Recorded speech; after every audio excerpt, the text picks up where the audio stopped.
Christine Huni, I'm the founder of CHMZ. God put in my heart to just go around to see different families and to sort of establish the difficulties that they are facing in life. Since I started this ministry, it's 3 years now, I've seen people who are actually struggling.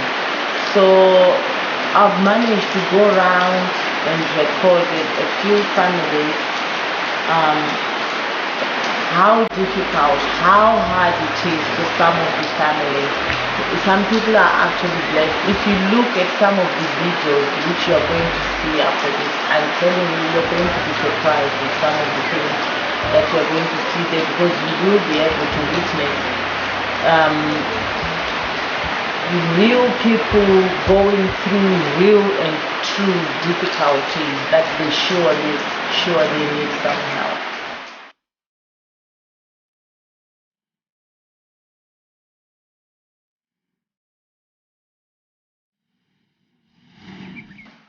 At the moment, we do help people by feeding them on Sundays. We've got a feeding program whereby everybody who comes to the church gets fed by whatever is there. We cook food like feeling food.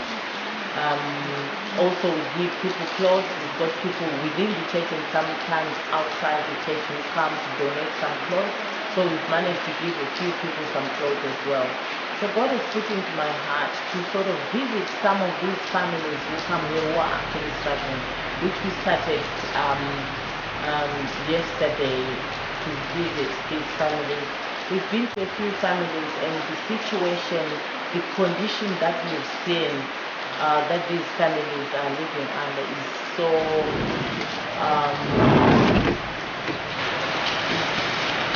you'll be surprised. Probably, let me use the word surprised. You will be surprised if you go and see. But thank God we've managed to take videos so that everybody can see exactly what I'm talking about. So the video, I don't want to describe now what's in the videos, but the video is now following, where you can actually witness for yourself what some of these families are going through. Thank you.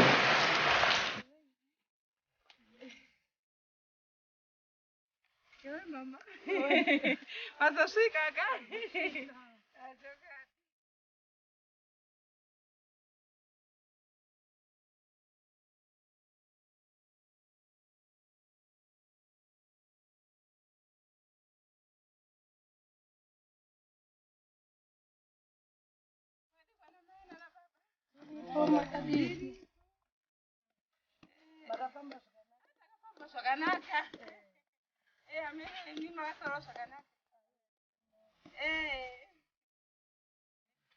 My name is Christine Huni, and I'm the founder of CHMZ, which is standing for Huni Ministries in Zimbabwe.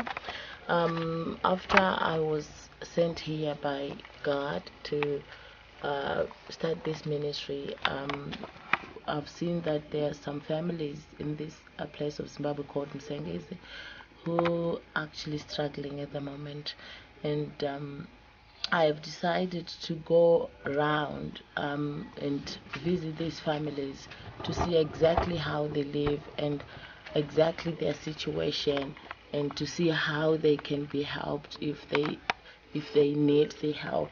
So where we are right now is called Musare Homestead, and this lady here, she's a lady with I don't know the number of children now, but obviously she's going to tell us. And as you can see, probably this is the homestead with 3 huts, and I am going to be doing a question and answer session here so that she can help us to answer some of the questions that we need, the information that we need to know. So, Mrs. Msare, so this is CHMZ, which has visited you today. So, if you can help us with more information about yourself and your family and how you live here, and we're going to be asking you the questions. So, if you just answer the questions as they come, I think that will help us. So I'm going to be asking you in English, and somebody is going to be interpreting in Shona, so that at least you can understand in detail every question, so that we can get the answers in detail as well. Can you tell us briefly about your life? Just briefly, just tell us your life history and about your children and how you live here and how you manage on a day-to-day basis. Anzi mungatitsanangurirawo here mararamiro enyu imi nemhuri yenyu pano muchidimbu kuti muri kurarama sei zvokufamba sei? Chokwadi chiri kunedza panapa ndechekuti kurarama kwangu ezvinezvi handina kwandinganoshanda kwekuti ndiwane upenyu hwokuti ndibatsirikane nemhuri yangu. This lady is saying now at the moment she's having problems.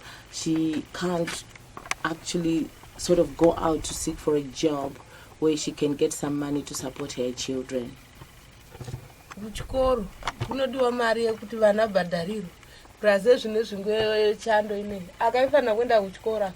I need money for school fees, and I've got my children like that one who is up at the tree there, and up the tree there, and it's winter now, and obviously I don't have the winter clothes to clothe them. I don't have the money. I can't afford the money to buy the clothes that's needed for winter. Vese maunifomu bhutsu ezvinokwane chando naiva kakomana kari kuseruku nemusikana vari 3 tongoti vari 4 nouya akuenda kusekondari. I can't afford to buy uniforms and shoes, and the children who are going to school so far, they are 4, and I can't even afford to buy anything for them. Life is very difficult. At the moment, I think too much deeply, and I've got a problem of high blood pressure simply because of those problems which are surrounding me.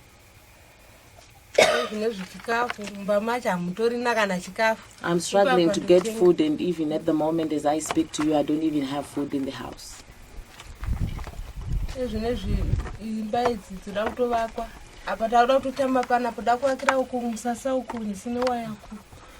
can see, these huts that I've got here, they're not fully thatched. Even the poles and the mud which are used, we've got holes in them, and my kids actually sleep in these huts, and it's actually quite risky because I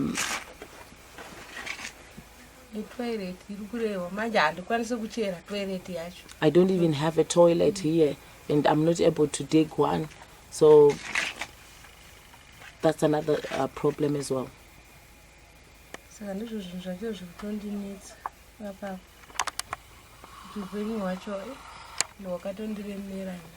So I'm actually struggling at the moment, and I'm finding life to be very difficult and very heavy with the kids, and not being able to afford the daily needs for to be able to survive.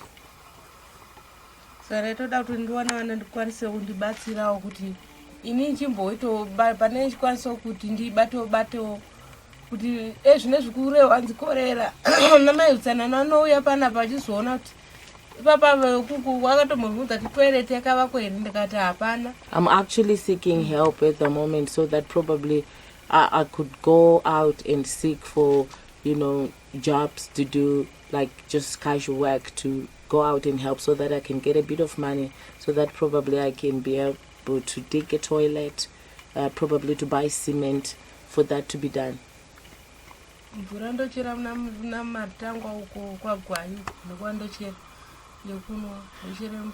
Drinking water, I go to the river to get water there for drinking, and it's actually not safe because it's a river.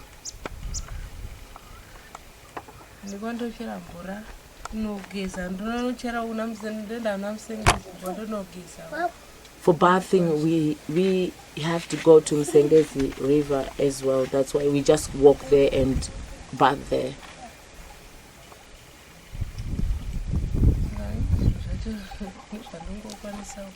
Can you tell us? Now, as you can see, these are my clothes and blankets. That's all I've got between me and my children. zvazvo zvakatondomira. Life is very difficult. Saka somuchingonzwa vanhu vachinditaura People talk about me.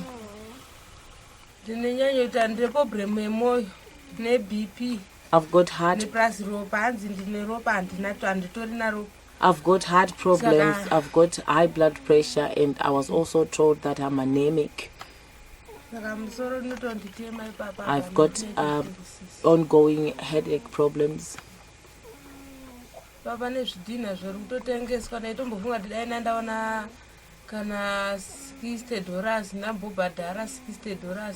Somebody is selling some bricks, so I was actually longing to sort of have some money. If I could have money to buy those bricks, so that at least I can build a better house for me and my children. Okay. Life is very difficult. Muchiona kuti kufamba ikoku kundemakumba anotondinetsa. Ndinotofamba zvekutoti kushungu chacho kundinouya. I've got leg problems as well, and walking is actually becoming very difficult. I would love to come to church, but at the same time, because of this problem that I've got at the same time, as you can see, I've got a new baby and I was operated. I had a cesarean section, and so everything is just so difficult. Ana changambo ndasitomborina kana chanandi nacho ndakatozongovigirwa nevanhu vakatongoti kabise wanonga china kuti rega titevere mumwe wedu amai kaudza ndakazopiwa zvakanzi veduwe ane kadhende ndangondipo amai musaro ari kuchimbadhara kuchegutu kwabatu havana kana chavanitori nacho chekuti kana nasanzo asununguka havana nesiwo kudo uchegutu ndovhanditi chirepa nemanapweniwo nezvimaovhorosi zvanhu pamwe vanogona kusunungukira munzira kana ipapapa ndombuya ndobva vazopiwawo tauro ndobva vazouya uchegutu uchinhoi zvaka ndizvandangonhongonhongo zvandapiwawo nevamwe. Even when I had my child, this baby now in my hands, I didn't have any clothing for him. I didn't have anything, no preparation at all, because I didn't have money to buy things. Apparently there are some people who actually contributed a few things. So as you can see, these things which the baby has now were actually contributed last minute by people, but even the baby doesn't have enough things. So yeah, do bereka wangu akatombofunga da kunditora zvikanzi mwana wangu ari kutambura kana zvikanzi manje makamutora ko vana vake mwoyo unenge uchitoti ko vana vangu imi makati ndau yaagari kuno ko vana vake mwoyo unenge uri kuvana vake. And this is my last child out of how many children have you got, Mrs. Msari? How many children have you got? Ini ndine 10. Now she's got a total of 10 children, and that one she's holding there on her lap is the last one. So because of the struggle that she's having at the moment, her parents actually at some point asked for her to come back home, but then obviously she thought about her children, how they were going to be here without her. Can I ask you another question? Where is your husband? Vakomana ndine 6. Where is your husband? And baba vari kupi? Baba venda kwasekuru notsvaga muriwo. Okay. So the husband is around. He's gone somewhere to sort of look for some green leaves to cook. And you were saying, how many boys have you got? Vakomana ndine 6. Vasikana ndine 4. She's got 6 boys and 4 girls. Distance for school. What's the kind of distance that your kids go? I mean, what's the distance? My kids go to Maritangwe school. What's the distance? 1.5 kilometers. So traveling 1.5 kilometers to school on barefoot, at times on empty tummies, and they don't take any food to school because there's no food to take. They don't have any packed lunches to take to school.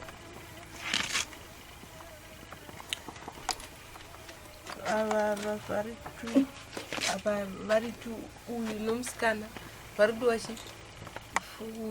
$40 patemu 45 patemu nhatu 45 saka vese vari tu tongoti $90 handiti.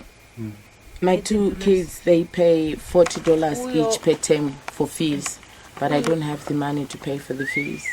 Uyo futi uyo anenzi 15 plus 15 45 futi. Okay. So, who uses this hut here?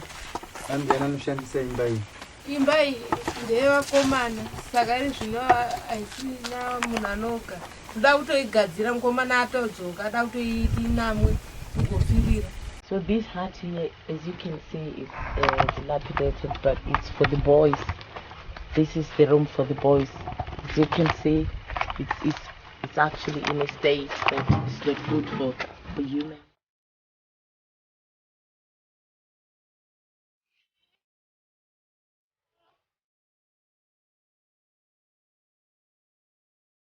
Uses this hut here, Mrs. Msara?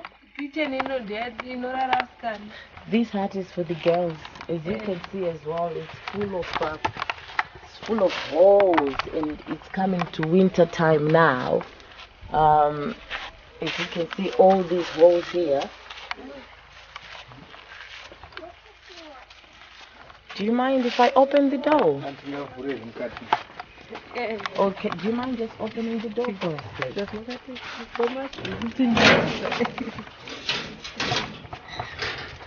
So, as you can all see, this is the hut for the girls. This is where they sleep. And for cooking as well, it's used as a kitchen at the same time. That's the corner where the girls sleep, and they sleep on the floor. And as you can see as well, behind Mrs. Msare there are holes on the walls, even all those holes there, and even that one as well. It's actually full of holes, and it's actually very risky here because there are snakes and other creeping things which can actually get in. Out of this one, whose hut is this one? So this is for you and your husband. You happy for us to have a look, or? Ungafarere kuti tione mukati.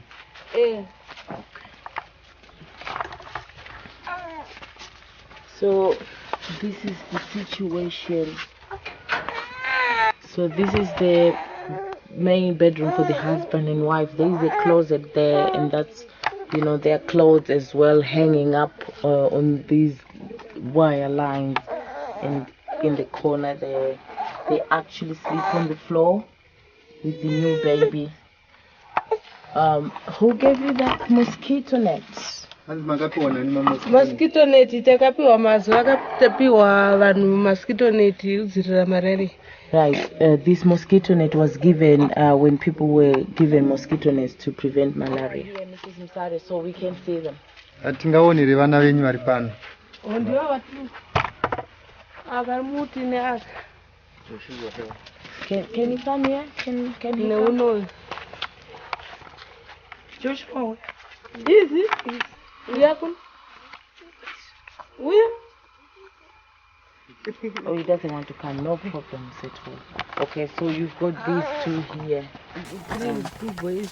These three here today, and the 7 are actually away at the moment. Okay. All right. Thank you very much for the time we've had with you. And God bless you.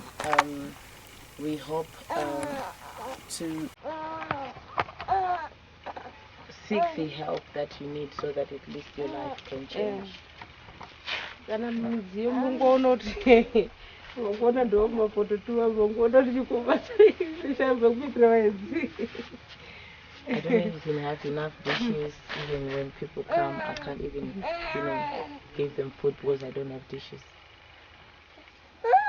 Okay, thank you.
So we are carrying on with this mission now. We've come from Mrs. Nsare's homestead to Pilime's homestead, and we are visiting a child by the name of Safari.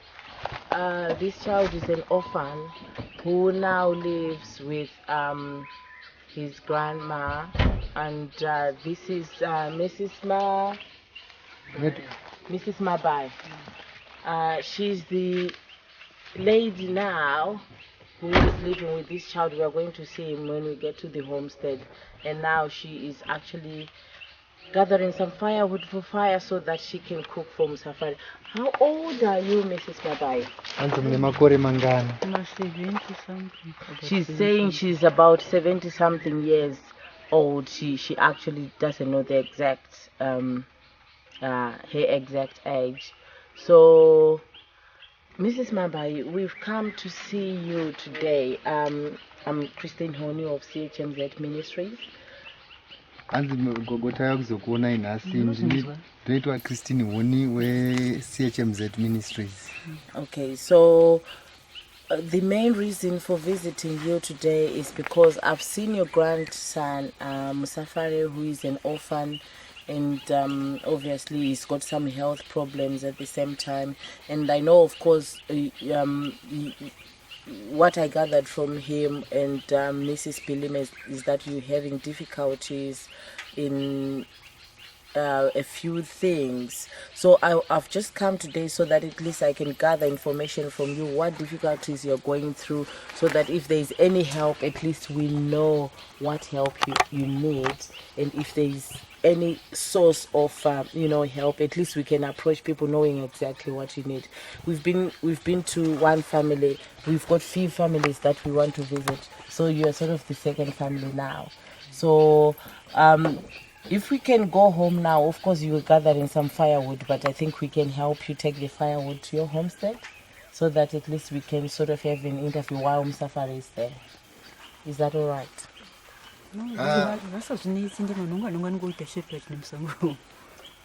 Hanzi kuya kwataita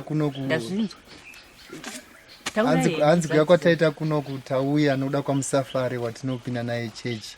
Takaona dambudziko riri pari uye takanzwa nezvake nagogo namai Pilime. Saka tauya sechechi kuti tinzwe zvinokwamuri imi sezvo muri munogara naMusafari, dambudziko raanaro nezvaanoda kubatsirwa zvose.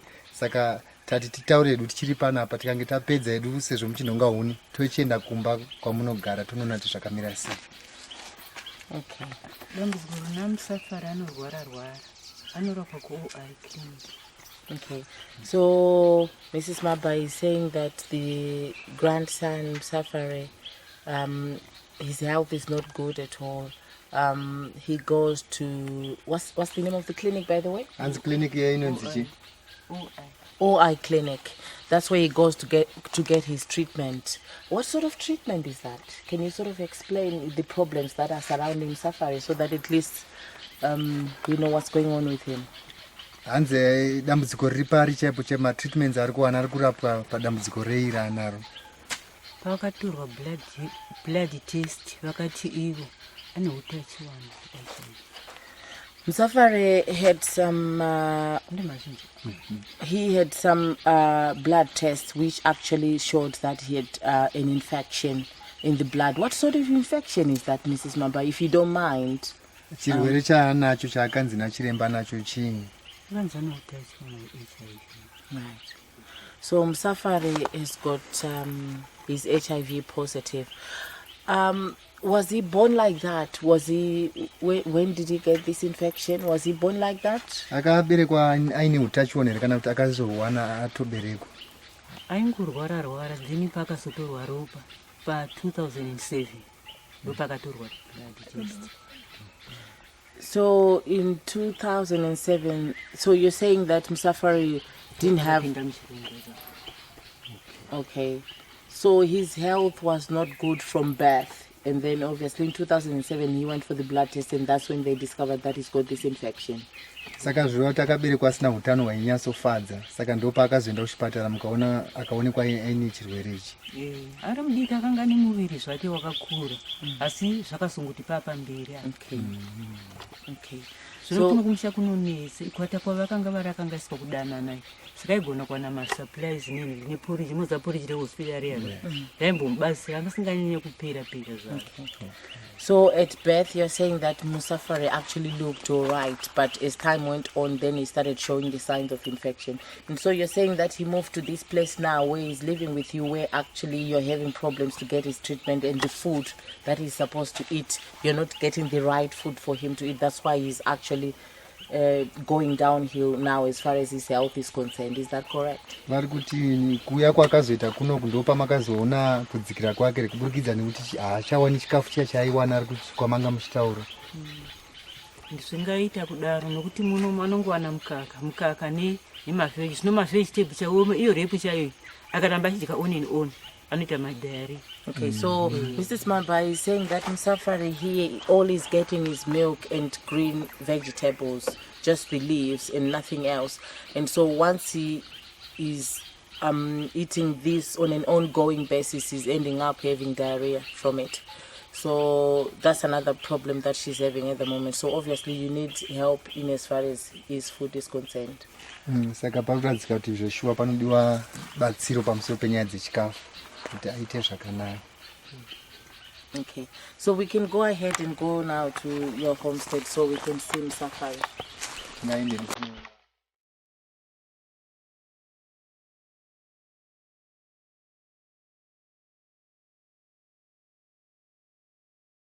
What about Maba to carry firewood to the homestead? And as you can see, obviously it's getting dark now. It was just in the bush on your own trying to get some firewood so that you can cook for the child.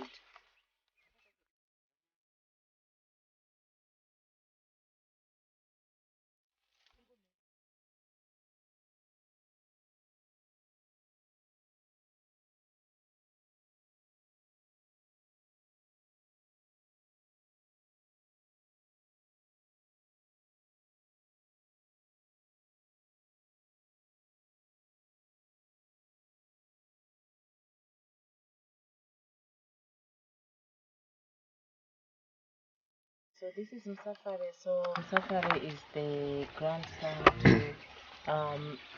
Mrs. Mabai, and he's an orphan.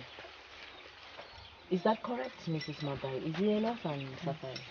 Ichokwadi kuti inerera here. Okay. And where is the mother? Amai vake varipi?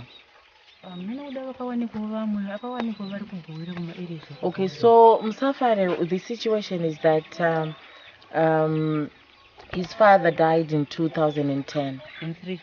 2003. Okay. And the mother actually left Msafari to be looked after by the grandmother now. So Msafari is the one we were talking about earlier, that his health is not so pleasing because of the infection that he's got. And are you happy, Msafari, for us to talk about your health while it's being recorded? ungafarire tikataura nezveutano hwako since uchitorwa mazwi ako pakamera. Okay. So I just need information from both of you actually, so that we have Mrs. Mabai, what sort of problems are you facing? Have you got any problems? Can you tell us a bit about how you're living here, and if you need help, what sort of help do you need? Mungave rine matambudziko amungatsanangura mungade kubatsirwa maareas amunoda kuyamurwa nawo? Dambudziko ndepekugara pacho panonetsa. Vana vanongova vakamanikidzika. Okay, so Mrs. Mabai is saying right now, all she's got is this hut with the grandchild. This is the only hut she's got. That's the kitchen, that's the bedroom, that's the hut for everything that she's got to do. And herself and the grandson, they both sleep in the same hut. Is there anything else, Mrs. Mabai? Mungave nezvimwe here zvamungade kutsanangura dambudziko ramuinaro?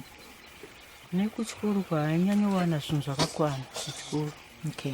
Nenge mauniforms edu maseniform. Vakangowana peya chete uniform yekuchikoro 2 pairs, but zvimwe zvakawandisa havana. Okay, so Mrs. Mabai is saying that Msafari needs help with school uniforms and books and everything that he needs actually for school, shoes and everything like that. What sort of distance does he sort of walk to school? Rwendo rwaari kufamba kubva pano achienda kuchikora kufamba zvakareba kudini zvakadini? Anofamba 5 kilometers, saka kuenda nekudzoka anofamba 10 kilometers a day. Msafari walks 5 kilometers to school and 5 kilometers back from school. So in total he's walking 10 kilometers per day. And when he goes to school, does he have enough food? Does he have any packed lunch to take to school, or? Ari kuwana here zvokutakura chikafu chamunenge makamugadzirira kuti anozodya kuchikoro? Anowanawo dzimwe nguva anowana zvishoma shoma, pamwe anowanawo zvinenge zviri nani. Okay, so Mrs. Mabai is saying that at times she's struggling. Of course, at times he is taking not enough to school to sustain him for the day. At times, if she's got, obviously, then he takes a bit more. But obviously, there's need for help there. Safari, do you want to tell us a bit about yourself, how you're feeling, and if there's any information that you want to share with us? Are you all right to share with us anything about yourself? Ungade here kutitsanangura nhoroondo yeupenyu hwako, zvimwe zvatingade kuziva zvongoda kuti ubatsirwe nazvo? Ndingatsanangura. Ndomwa mapiritsi panenda kuchikoro ndombo makumbo angu anomborwadza panenda kuenda kuchikoro. Okay, so Msafari is saying that he's on tablets. He takes some tablets for the infection that he's got, and when he's going to school he's having problems of painful legs. Pfuuri rako mberi ndikutsanangura zvimwe. Ndogara nagogo sa havashandi gogo vacho. I live with my grandmother and she doesn't work. She's not employed. Obviously, she's gone beyond the employment age anyway. I don't have shoes. I've got problems getting clothing. And when I'm walking to school, I go to school barefooted.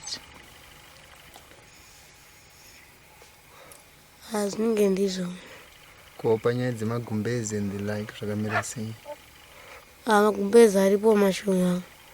Okay, so the question was, have you got enough blankets? And he says, yes, I've got a few. So the thing is, as you can see what's happening with Msafari, his health is actually not very good. Can you face that one, Msafari? As you can see, his ear right now is showing some signs of infection there. and he's lost weight apparently. He used to be very active, good weight, but now you can see he's losing weight. So do you mind if we sort of get into your heart there and see what's in there? Tingapinda here mukati tione kuti mukati zvakakumirirai sei. Okay, after you.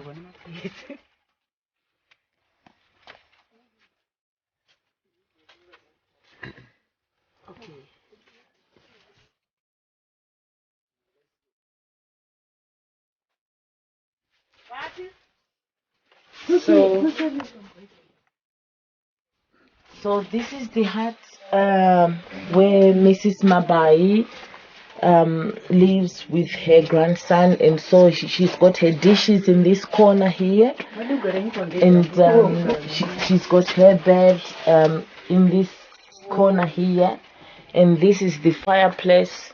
So this is all she's got between her and her grandson and her. Between her, this is all Mrs. Mabai has. She doesn't have anything else. This is all her supplies. And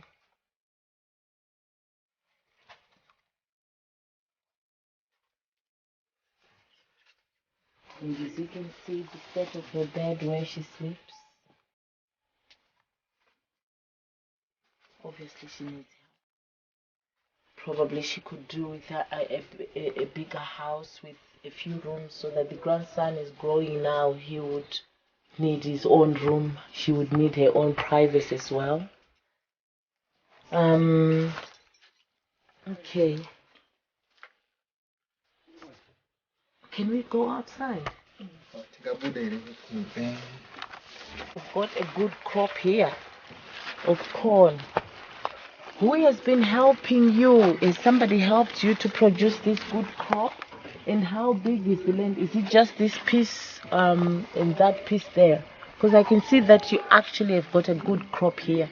Zvokutadzika kuti mune chibage chakanaka. Pane here ari kukubatsirai? Ndiyo here nzvimbo yamunayo nepapa kana kuti mune imwewo nzvimbo yamakarima? Tine kumwe kusina kurimiwa nguva yanga yapera takashava mari kurimisa patapfuura napo pane 1 acre ndomunda mukuru wacho. So this year, this is the only piece of land that you've managed to kundosvika. Saka ndopa makangorima gore nere apa patiri kuona. Did you get any help at all to do this, or you just doing it by yourself? Pane kwamuri kuwana zvekubatsirwa nati muri ngozvishandira ini mega saizvozvo? Tokoshanda tega dzimwe nguva vanawo vakaroorwawo pamwe vanombotikandawo zvishoma shoma zvokubatsira. So Mrs. Mabai nefertilizer takapiwawo yakapiwa vamwe. So Mrs. Mabai is saying that she did this by herself. She had to what did you use to till? She did this by herself to till the land and to sow the crop down and to weed and everything. She worked it herself. How about the inputs like fertilizer and things like that? Ma fertilizer munowana sei? Ndiwaya kwavanonge vanye vakansila vedu ndivanofambira uya woti. Okay, so she's saying that she got help from the council. The council gave her fertilizer to put in the crop here. Okay, and how about yourself, health-wise? Can you tell us about yourself, health-wise? Utano hwenyu muri kunzwa hwakamira sei? Ndinongorwara ndichifamba. So Mrs. Mabai is saying that she's not in good health, but obviously there's nothing she can do. She says she can work. She still has got a bit of energy in her to carry on working, just to be able to help the boy.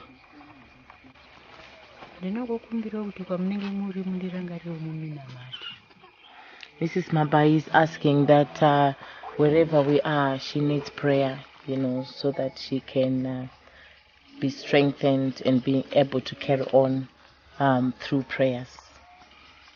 Okay, thank you very much, Mrs. Mabai. Fari, I want to believe you've managed to get a bit of help from CHMZ so far. Do you mind just mentioning a few things that you've managed to get from CHMZ as help to you? Ungafare kuti utitsanangurire zvimwe zvawakambowana nekubatsirwa nechechi. Nombobatsirika pamasundays patoenda chechi mbowana chikafu. Okay, so Msafari is saying that every Sunday when he goes to church, he gets food there because there's a feeding program which is done within the church, so he gets some food from there. CHMZ inondibatsira pahembe nematrauzi nemashetsi nebhutsu nensina. Okay, so Msafari is saying that he's managed to get a few shirts and how many pairs of shoes, by the way? 3 pairs of shoes. He's managed to get 3 pairs of shoes from CHMZ. And how many trousers? Pairs of trousers? My trousers are going mangani. 2 pairs of trousers so far from CHMZ. So obviously a child like this would benefit from getting more, as we have already mentioned. You can see the state of this is the heart. This is everything for him. So a child like this would benefit from probably a bigger house, like I said earlier, with his own room, and the grandma would have her own room, bedroom, and other rooms really, so that at least they can have a separate kitchen, a separate living room, dining room, his bedroom and the grandma's bedroom. So I would be grateful if we can have more help to help children like this. Thank you very much.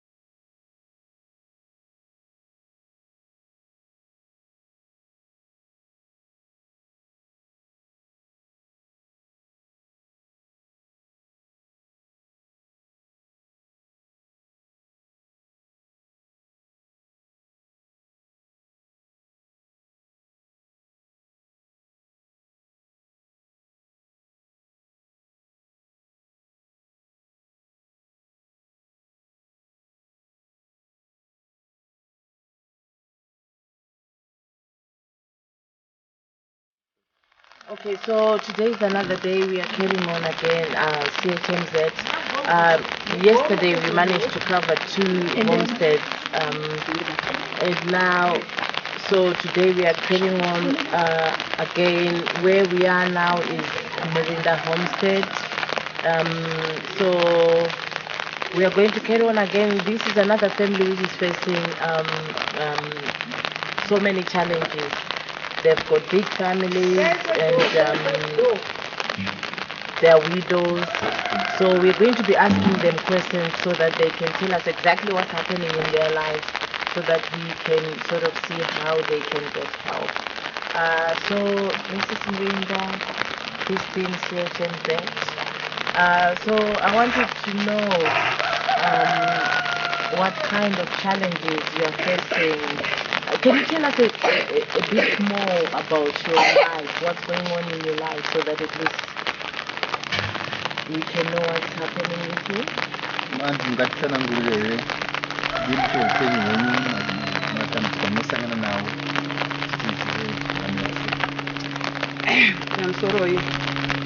Indine matambudziko kubvira pendakafirwa nemurume wangu ndikafirwa nemwana wangu ndinowanikwa ndine matambudziko. Vana vanondikurira. So Mrs. Munda is saying that since her husband died and also her child, is it a son or a daughter? Is it a son or a daughter with a son? Since one of her sons died, she's been having problems since then. Ndakanga ndakuita mwana wamwete kwemukomana achibva vangofa veshe mai nemwana vakandisiyira vana vaviri vasikana. Right, so she's saying that she had only one son who actually died at the same time with the wife, and she was left with the kids. So the kids are orphans and she's a widow. Iko zvino mumwe ndakazobatsirwa akatorwawo nevamwe vari kumupinza musikana mudiki kuHarare ndo vakandibatsira So one- mudiki wacho. Okay, so one of the grandchildren was taken by, is it a relative? Is it a relative? iye hama here kana kuti hayi haisi hama Somebody- unge dhona. Okay, one of the grandchildren was taken by a donor in Harare who's actually taking iko the, zvino iroro Child to rakuita rokusouth africa. this donor is from South Africa. Anything else? Is there anything else? muchiri around? nezvimwe here zvekutsanangura matambudziko mukusangana nawo zvinoda kuti dai mabatsirika ipapo. ozouya musikana wamuri kuona achigamhina uyu akangokuvara ipapo vachifamba nevamwe, ndikafamba naye kwese kwese, ndakatanga kunze ndakakutama ndikaenda, ndikabva ndikaenda kugomo naye ndikaenda, asi havana chavakaita kuti vamutarise, vanoti haana chana. Kusvikira ndamubvisa pana akamboita 2 years ari kwamurewa achitadza kufamba, chikoro chiri kuri, kuzosvikira adzoke fadziwa mukuona. So she's saying she's got one of her grandchildren who is actually limping today. This started one day when they were actually playing outside here, and she was hurt, but she's been taken to hospital for x-rays and stuff like that, but they haven't established anything, no fractures at all. But since then she's been limping up to now.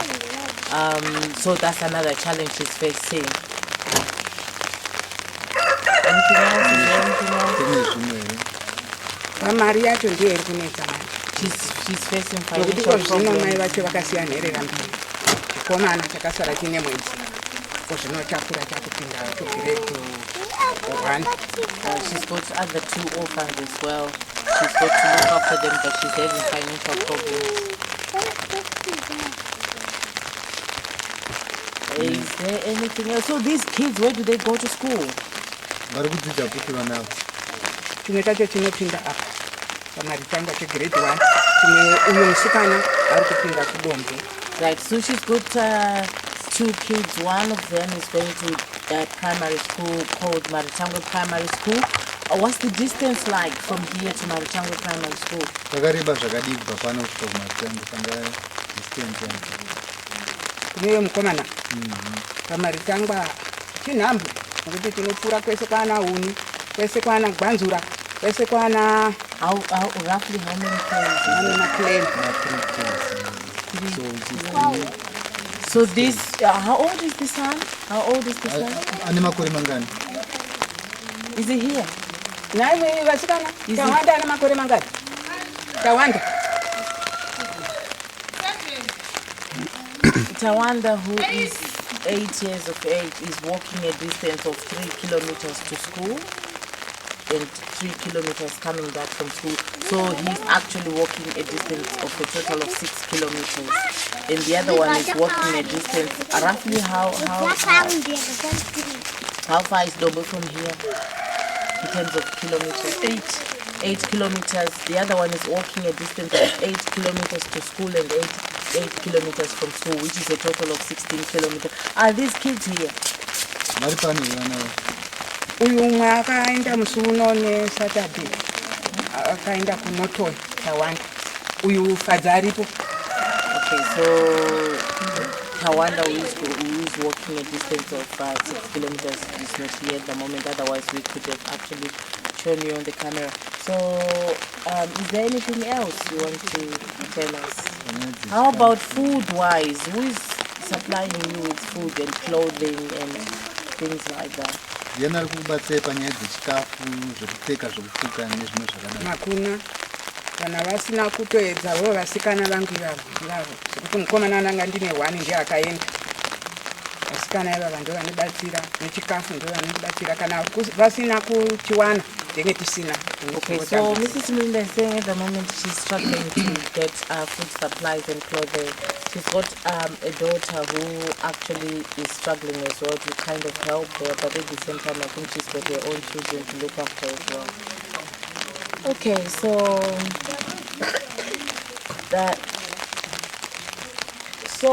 is that your house? Is that your kitchen?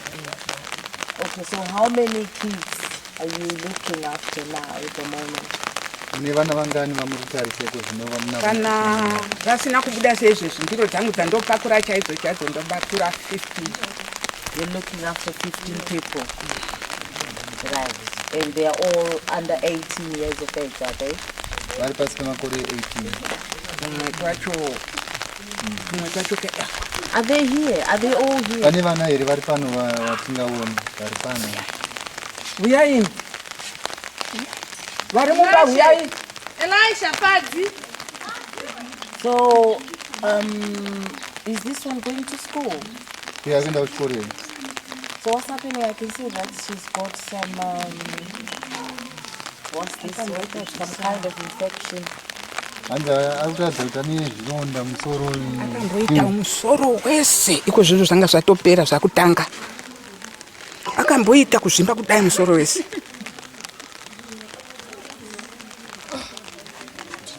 So you've got your daughters here and your grandchildren, and so you said most of them are not here. So your daughters are not married, are they? Vakaroorwa here vana venyu? They're not married. So you're the one who's taking care of them. Are they working on it? Uyanga akaroorwa murume akafa. The husband died. Kaita accident. Okay. Saka vari kushanda here kana kuti Shanda kwake ndidzo kukwidzo dzaari kuita. Okay. So they are sort of doing some, so you said she's rearing some chickens and then she sells them and she brings some money to help you look after the kids. Is that correct? Okay, mati vari kuita zvekuchengeta huku ndo pamuri kuwana raramo napo ipapo. Nevana vechikoro. Iko zvino haina kubhadharwa itemi yapera. So this is one of your grandsons, isn't it? Well, what's your name? Unonzi ani chamani? Munashe. Where do you go to school? Ukudzidza kupi? You're going to Maritangwe. So do you walk to school then? Ukufamba netsoka. You walk to school.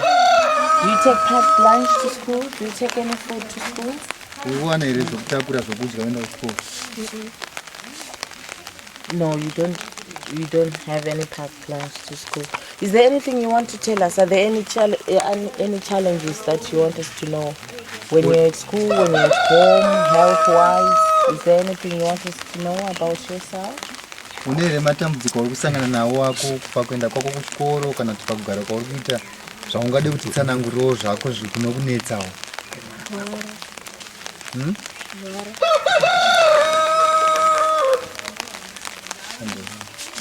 Okay, well, what's your problem health-wise?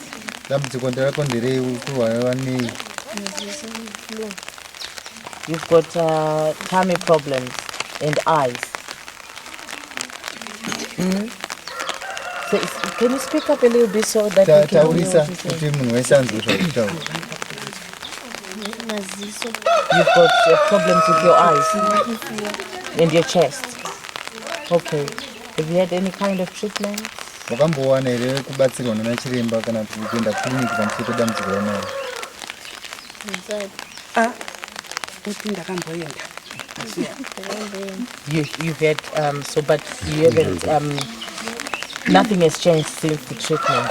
Hapana chati chashanduka pawakaona kubatsirwa nemishonga iyoyi. Uchiri kurwadziwa.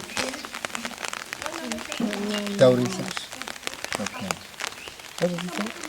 Hanzi hasati zvaita. Okay. So this is one of your grandchildren. This is the one you're saying she's limping since she was playing one day and she just started limping. You've been for x-rays and nothing there said you don't have any fractures at all. You go to school? Ukuenda kuchikoro here. Where do you go?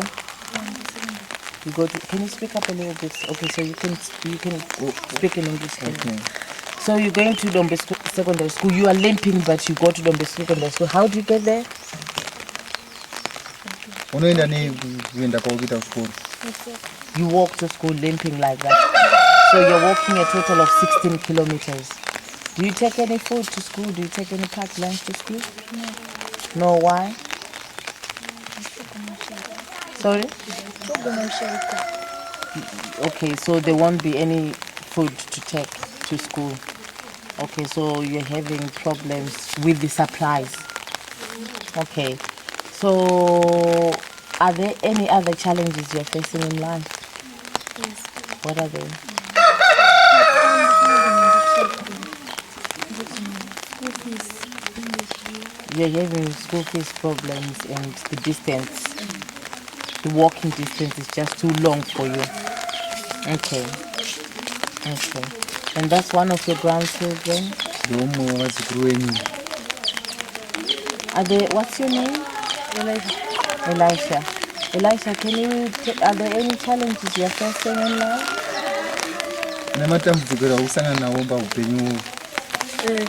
What are they? Right, so you don't have anybody paying school fees for you and you're going far away. You're walking a long distance to school. Where do you go to school? Dom. You go to Dombe Secondary School. So you're walking a total of 16 kilometers per day as well. Do you take any food to school? No. You don't take any food to school. And you'll be at school how many hours per day? Kana uri kuchikoro unoita hours mangani muri kuchikoro musiri pano pamwe?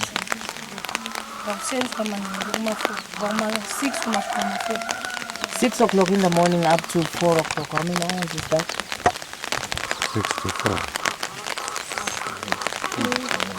So a total of about 8 hours with no food. Is this happening every day or is sometimes you have food to take to school? Is it on a daily basis that you don't have food to take to school or sometimes you take food or some money? Every day.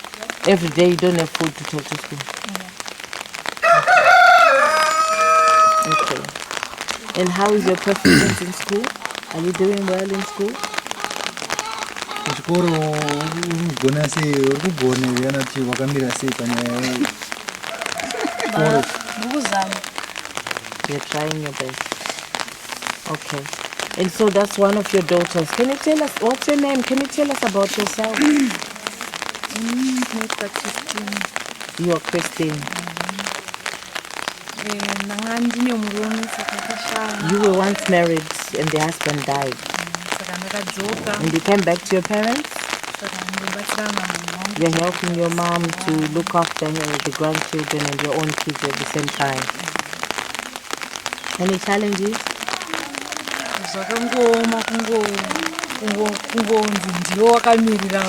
It's very hard to be looking after the kids without a sort of permanent supply of money. Okay, is there anything else you want to tell us? Nothing. And that's one of your daughters as well. And what's your name? That's Judith. So Judith, have you got any problem? Is there anything that you want to tell us briefly about your life and any challenges that you're facing?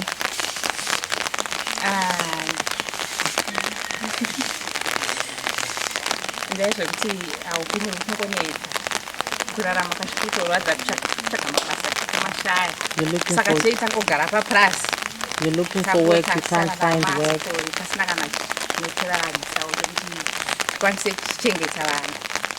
Okay. So you are having employment problems and by the end of the day you have financial problems. You won't be able to look after your children properly without the money. Yeah. Okay. And yourself? Tongai. So is Tongai one of your grandchildren? Okay. Okay.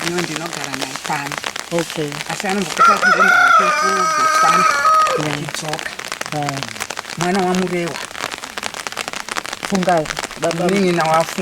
Right. Tongai. So Tongai, is there anything you want to tell us about your, are there any challenges, anything you want to tell us briefly?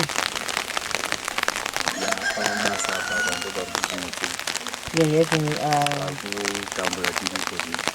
having problems getting work. Right. So what do you do?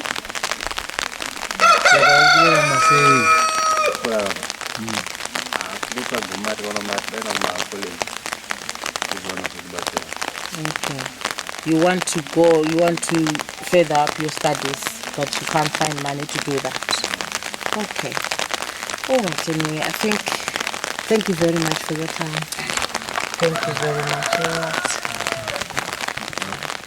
Is there any help that you've received so far from CHMZ? She managed to get a dress from CHMZ in December.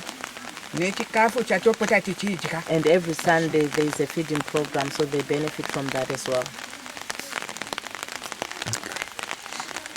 Okay. So, Mrs. Murinda, apparently this is Mrs. Murinda as well, because 4 wives. Mr. Murinda had actually married 4 wives, so this is one of the wives. So, Mrs. Murinda, nice to meet you. This is Christine Huni, founder of CHMZ. Gogo, masangana na founder Christine Huni, mtungamiri wedu CHMZ Ministries. So I've come here today to talk to you about any challenges that you are facing in life. Ndauya kwamuri kuti ndizonzwa nokubvunza kuti chii chiri kukunetsai zvinetsawo matambudziko amusangana nawo paupenyu. Do you want to tell us briefly any challenges that you're facing in life? Mungatitsanangure herewo muchidimbu matambudziko enyu. Iwa muchidimbu ndichocho ini ndakashakirwa nevana vangu vaviri vakomana. 2 boys. She had two of her boys died. Nemusikana umwe. And a daughter. Zvino kushayika kwakaita kukasara futi vakomana vaviri. Since they died, only 2 boys and 1 girl was left. Vasikana vakomana vakabva vaenda kuenda zvachese. These 2 boys went, they just disappeared and never turned back. Kana kuvaziva. I don't even know where they are. Nemakore. So many years have gone by. There's no communication. Zvino wandasara naye ndiye mukomana wamunoona. The only boy who is here is my grandson. Ndiye wandinogara naye. He's the one who zvino hapana basa raana. He's not working. Anongova munhu nemukadzi wake. He's just here with his wife and the nezvivana children zvake zviviri and 2 daughters. Zvino chimwana chacho chimwe chine ichi. The other daughter is got a hernia. Hapana. And I don't have money to get that sorted out. How about food? You can sit down. You can sit down now. As you can see, she's got scoliosis. She can't stand up straight. Panyaya dzechikafu zvakamira sei nezvipfeko? Ndio nhamo chaiyo. I have problems getting food. Chikafu nenhamo. Kana chokudya hapana. I don't have food. Kana vana vava chikuru vese tuviri toto hatina. Even to feed my grandchildren, I don't have any food, any money. Nhamo ndio iriko chaiyo yakakwana. I'm actually having challenges, especially with food. How about clothing and blankets? Panyaya dzezvipfeko nemagumbeze zvakakumirirai sei? Zviko ndizvozvo zvazvo. I've got a few dresses and a few blankets. And that's my heart there. Ndakacheka huswa kuti ifirire vanhu vokupirira vanoda mari zvino. So this heart is not in a good condition. It needs re-patching. I've got the grass to patch, but for me to have the people to patch, they need to be paid, so I don't have the money to pay them. Right, is there anything else you wanted to tell us? Is there any help that you've managed to get from CHMZ so far? Makambobatsirwa here kunyange nekuchechi? Zvokudya kana taenda kuchechi. On Sundays we get food. Every Sunday we get food from CHMZ. Okay, where are your grandchildren and where is your grandson and the wife? Vazukuru venyu varipi? Zviri mubavu. Ana Yesu. Na preview buyai. Nanababa neso. How old are you, Mrs. Murinda? Mune makore mangani munorangarira makore enyu? Taziye. She doesn't remember. She doesn't know how old she is anyway. But that's the grandson with the wife and the 2 great-grandchildren. And this one is the one with the hernia. Do you mind if I show your hernia out? This one is the one with this hernia. And obviously they were saying that they've tried, they don't have money to get that sorted out. So, what's your name? Atison Mirinda. Have you got any challenges? Have you got anything that you want to share with us briefly? Mune matambudziko amunawo zvamunoda kuti muchingatizisewo muchidini?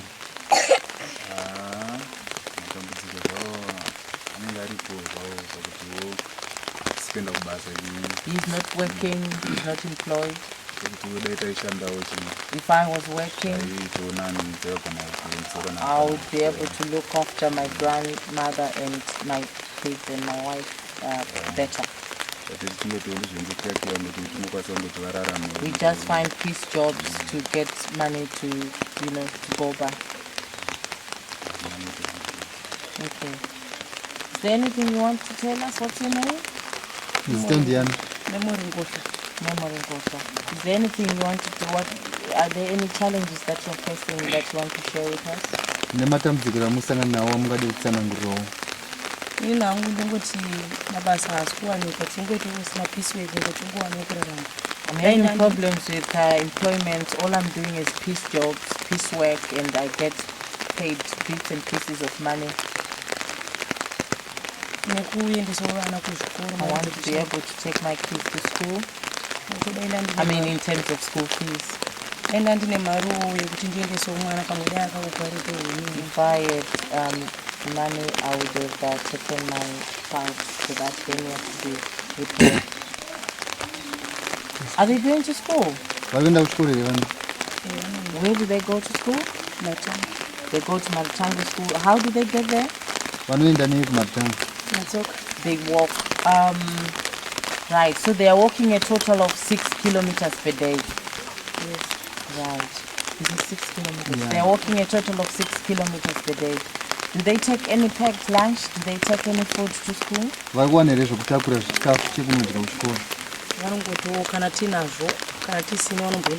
At times, if we have the food, they take. At times, if we don't have, they go and take food to school. Okay. Anyway, thank you very much for this interview, and hopefully we'll be able to get some help to help you with the kids and some of the challenges that you're facing. Thank you, Mrs. Marina. Thank you. Thank you.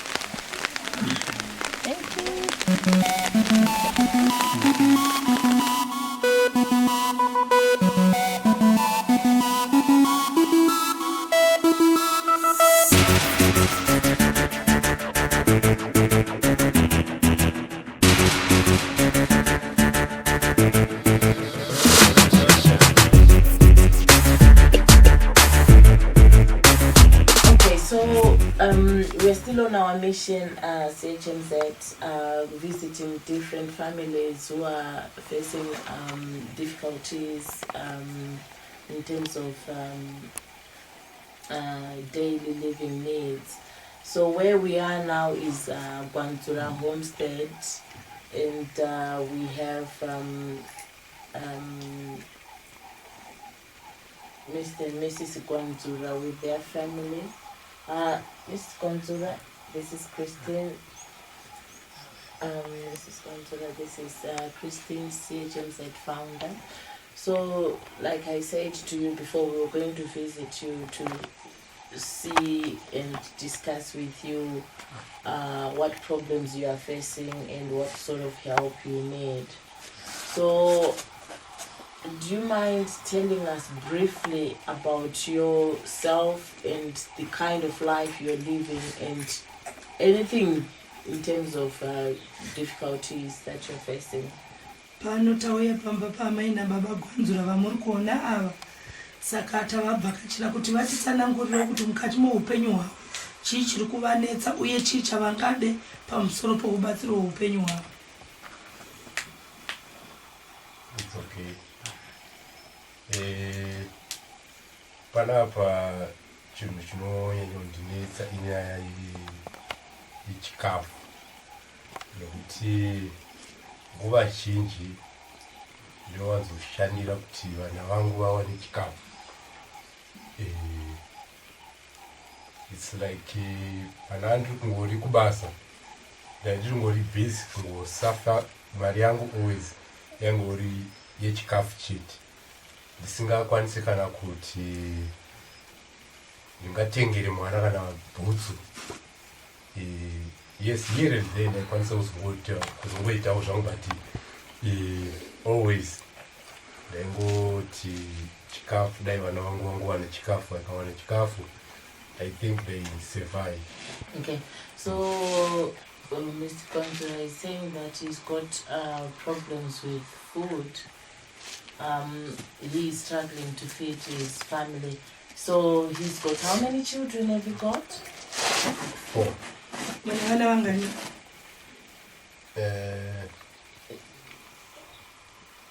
Ndingangoti 5 because ndina Christy. Okay. Yeah, 5. So Mr. Kwanzaa has got 4 kids of his own, and he's got his